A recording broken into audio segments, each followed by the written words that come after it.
Today, we're diving into a really personal story. It's about a 60-year connection with the island of Okinawa, and it all comes down to a father's last words, a request that became his son's life mission, to save a beautiful but dying craft. It all starts with this one simple, powerful idea. This was the core belief of one man, and it wasn't just a saying. It shaped his entire life's work and eventually became a legacy for his son. This is really the heart of our story today. The idea that these textiles, they're not just fabric. They're a source of strength, of identity. So, where did this all start?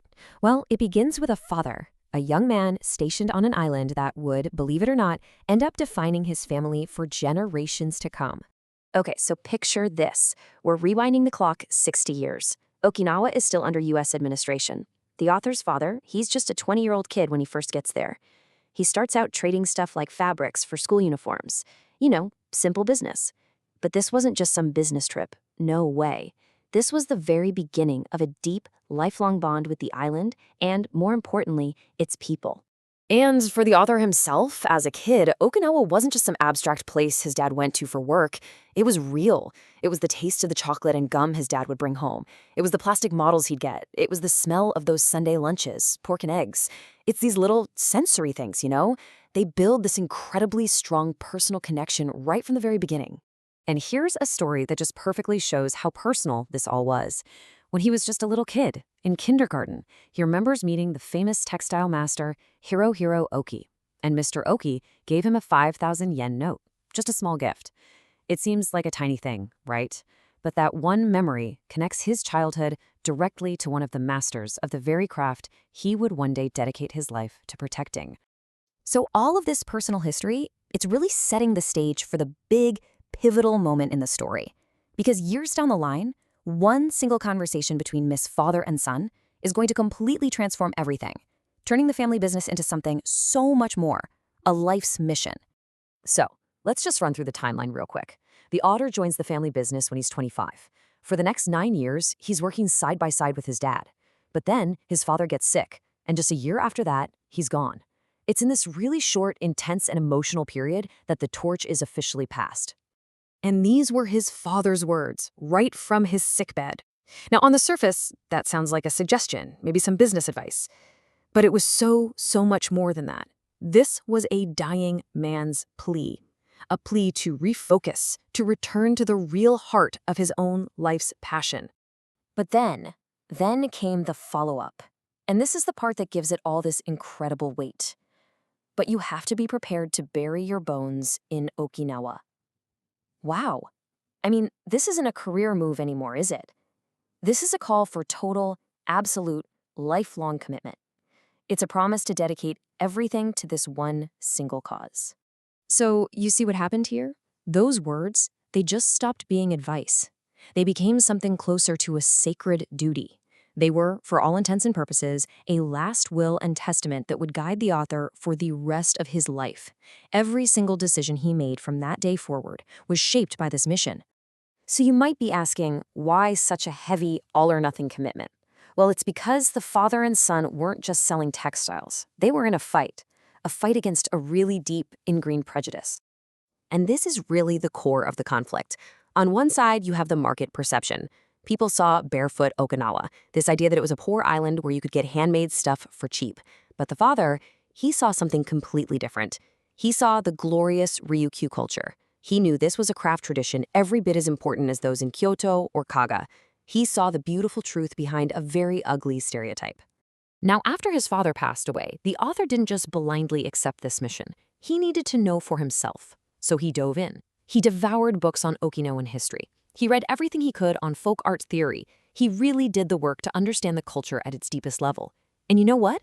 Through all that study, he proved to himself that his father's passionate belief, it wasn't just sentimental. It was the truth. Okay, so that brings us pretty much up to today. But the battlefield has changed. The old challenges they were fighting, they've been replaced by new threats. And these ones might be even more dangerous for the craft's survival. And you can see this shift so clearly just by looking at how customers react. 20 years ago, if you showed someone a piece of Hanaori weave, it was so special, so unique, it would sell instantly. But today, the response is more like, oh, Hanaori. That uniqueness, that special feeling, it's gone. What used to be a huge selling point is now just familiar. And it's not just one problem, it's like a perfect storm of them. The technical skills that were once only found in Okinawa, they've been copied. There are cheap imitations flooding in from overseas. Then you've got this crushing deflation that makes it almost impossible for artisans to make a decent living. And that leads to the biggest threat of all. If people can't make a living doing this, the next generation won't learn. The successors disappear, and the skills themselves could be lost forever. So this all boils down to one huge fundamental question for the entire industry. If the techniques can be copied, what can't be? What is that thing, that essence of Okinawan craft that can only be made in Okinawa by Okinawans? Finding the answer to that question, it's literally a matter of survival. But the author doesn't just leave us hanging with this giant problem. He actually points toward a solution, a really powerful vision for the future. It's a path forward that finds its strength not in being exclusive, but in being authentic. And here it is, the core of his idea, individuality based on tradition. So what does that mean? It means real strength comes from this amazing synergy. You don't just mindlessly preserve the past. You absorb it. You take in its spirit, its essence, and you use that deep well of heritage as a launchpad for your own unique personal expression, something that only you can create. And let's be super clear here. This isn't about throwing tradition out the window, and it's not about making random abstract art that has no roots. The magic, the power is in the fusion of the two. It's like a chemical reaction, right? You take the centuries-old soul of Okinawan craft, you combine it with a unique vision of a modern artist, and what you get is something new, something transformed, something that absolutely cannot be copied. So why is this so critical right now? Well, think about it. We live in an age where everything is starting to look the same, right? Homogenization. Every city has the same shops. People wear the same clothes. In a world that's getting more and more generic, Okinawa's unique way of seeing things, its special aesthetic, that's a priceless treasure.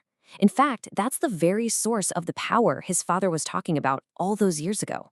And in the end, the author, who, remember, is technically an outsider who was given his entire life to this craft, he steps back. He's carried the torch. He's identified what he believes is the path forward.